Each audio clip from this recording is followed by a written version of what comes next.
at a data center at an undisclosed location. Triple GPT and Paul Levesque are cooking up the show this weekend. Name, night of.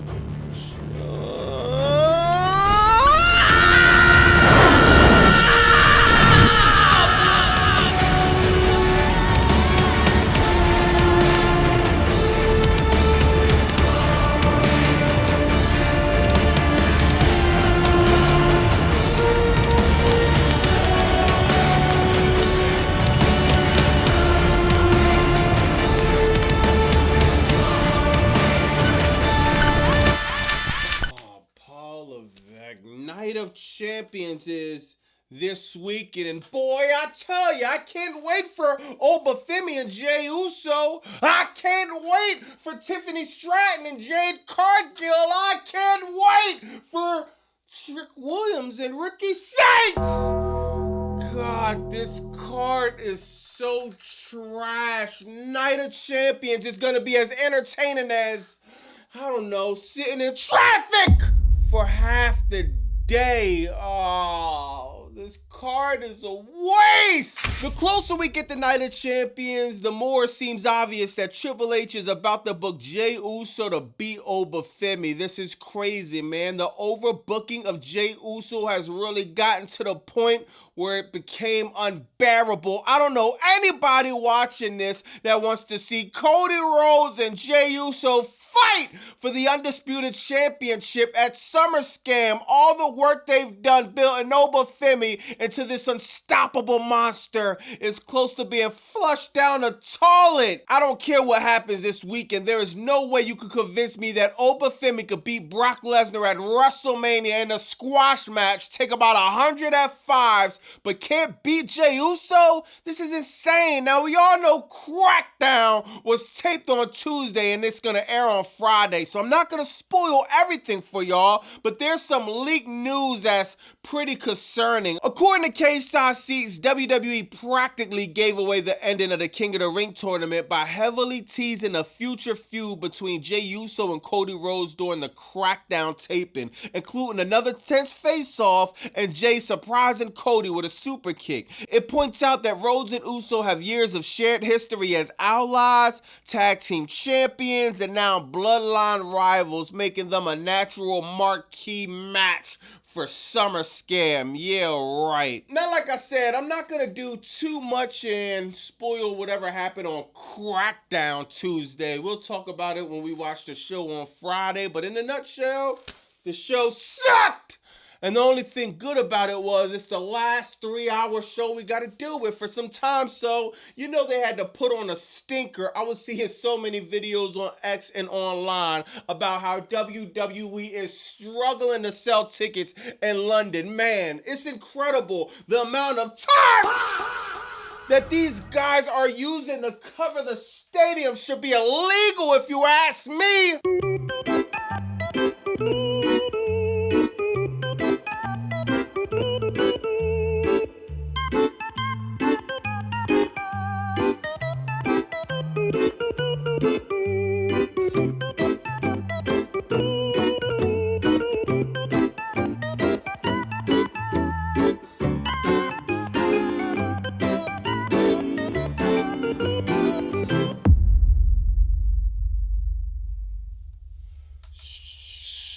Now, between me and you, I heard with the amount of tarps they used on this London tour, WWE probably could have covered, I don't know, what's in London? They probably could have covered the Buckingham Palace!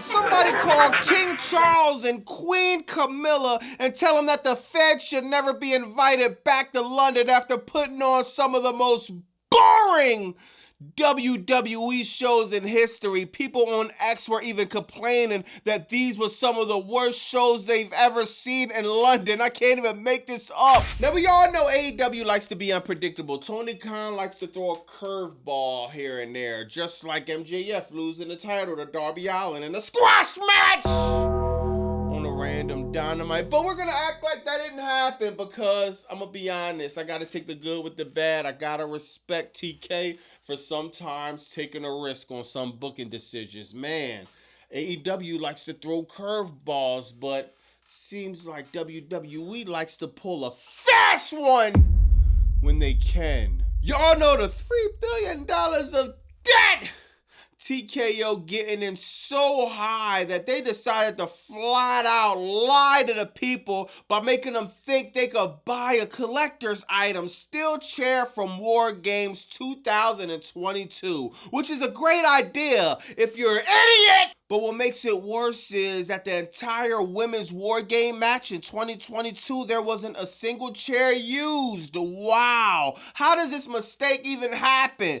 This is proof that WWE literally tries to find any and everything to put a price tag on it to squeeze more money out of the fans. I've never seen a company get this desperate in my life. Now, there's an old saying that misery loves company, but in the WWE universe, debt loves company too. TKO is knee deep in it, and they're trying to bring all of the fans with them. I promise you, this whole situation reminds me of the time WWE lied about having a sold-out show. Ah! Why you say that, Bobby Monsoon?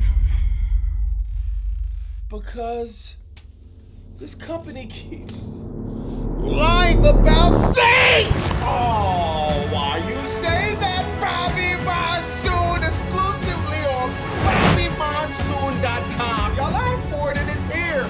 The Why You Say That t-shirt. I want to thank everybody that's copping the merch, that's liking, commenting, subscribing, hyping, everybody in my lives multiple times in a week, all the people in the chat.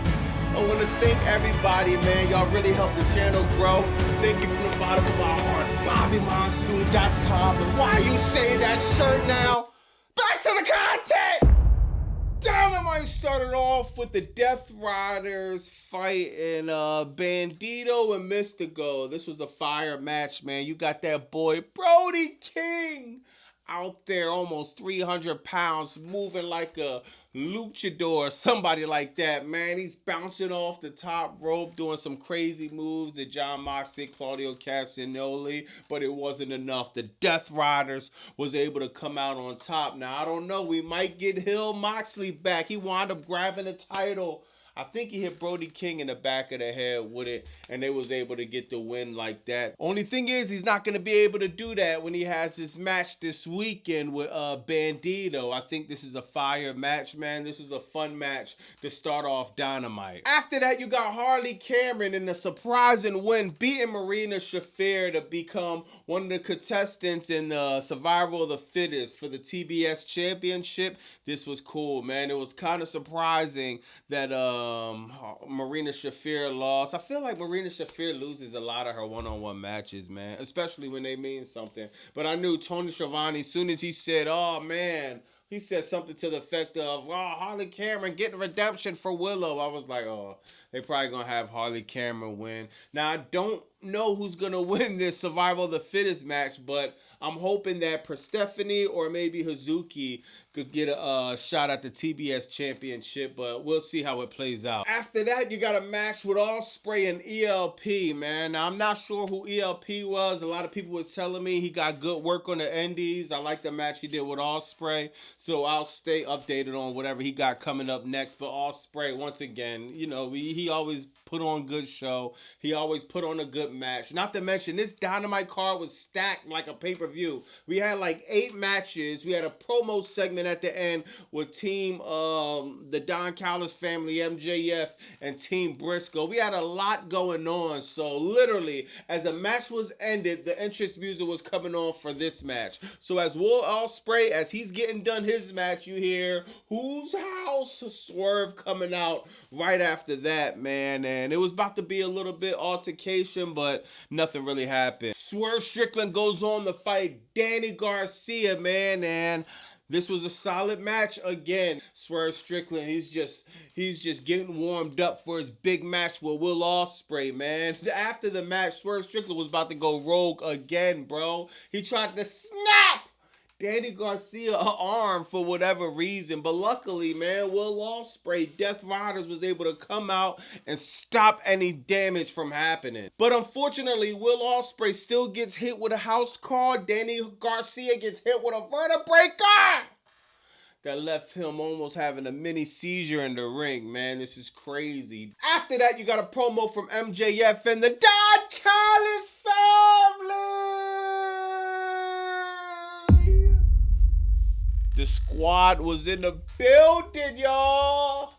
Man, this was a fire segment, man. Don Callis even dropped a new shirt, some new merch for y'all. Already calling victory for this weekend at Forbidden Door. This was fire, man. Now, MJF, dog, he cut another fire promo, man, saying how Mark Briscoe was blue collar, he white collar, he always had it. He always had the bag. He always had the it factor. He always was the top of the food chain. You can't lie about that, man. MJF, he was on Rosie O'Donnell's. He was 5 years old or something like that, man. So, shout out to MJF, another fire promo, man. I can't wait to the steel cage match this weekend. Now, I'm interested in how this is going to look, man. You're going to have 12 people in the steel cage. There's going to be a lot going on, so I'm interested on how they're going to shoot this, bro, but we'll see. After that, you got Zack Sabre going over Jack Perry. This was a fire match, man. This is basically for Zack Sabre to get one more shot on national TV. If you don't know Zack Sabre, maybe a few people don't know him, man. Now they know him now, right before going into Forbidden Door, his big match with Kenny Omega. Actually, at the end of the match, Kenny Omega came out. Zack Sabre was going to hurt Jack Perry some more, bro. Kenny Omega wound up coming out there and let him know, bro, just like last year, we're going to have a match. I'm going to win. Then they're going to forget about you. Then I think Zack Sabre said something about Kenny Omega staying out the hospital, but they're going to put on a banger. They're going to put on an absolute classic match that's fire. I'm hoping to see Zack Sabre in the AEW sometime soon. Bro got some incredible work, man. After that, you got the Young Bucks beating TMDK. This was a cool tag team match. At the end of the match, Kenny Omega and Jungle Jack Perry came through to save the Young Bucks. TMDK was about to beat the Young Bucks up, but, you know what I mean, that didn't happen thanks to Kenny Omega and Perry. You got Queen Aminata, man. She's getting her feet wet after coming from injury. She had a few matches, but now she beats, who she beat? Oh, yeah, she beat Red Velvet, actually. I wanted Red Velvet to win this match. I like Red Velvet, man. But she winds up going over on Red Velvet. So we'll be seeing her in the Survival of the Fittest for the TBS Championship. This was another cool match, man. It wasn't too much vignettes. It wasn't too much backstage. This was just like back-to-back matches to fit in to get ready for Forbidden Doors. So I think that was cool. After that, you had, to me, the match of the night. Ricochet versus Takeshita in a straight banger. We already know when we seen these two on a card what type of match they was going to put off. It was fire, man. The only thing is it was some controversy going on. Ricochet had to catch the beat 1-2, and I don't know. It seems like the ref might have got a crook in his arm. I don't know what happened, man. Ricochet had to catch the beat. The ref somehow, his hand didn't make it towards on the mat for the 3 count, man. Takeshita kicked out within the skin of his teeth, man. God, that was one of the closest pinfalls I've seen, bro. Takeshita wound up getting momentum back and winning the match, retaining the title. That's great. Now, after that, you had a bunch of beef going on. You got Mark Briscoe cutting a promo talking about MJF and the Don Callis family.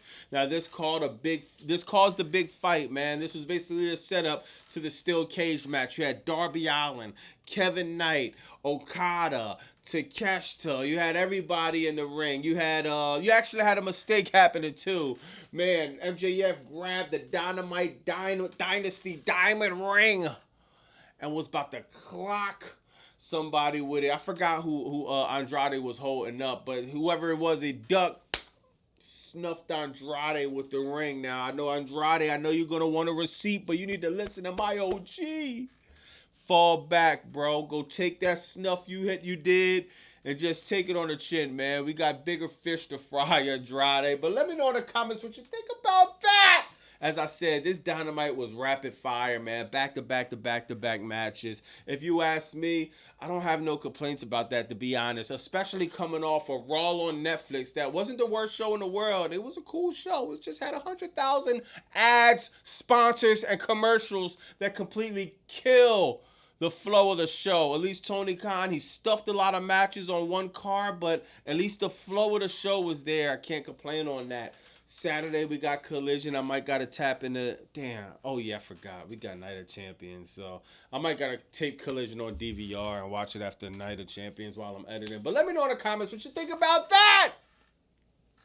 Crackdown Friday. Thank God the last 3-hour Crackdown is Friday.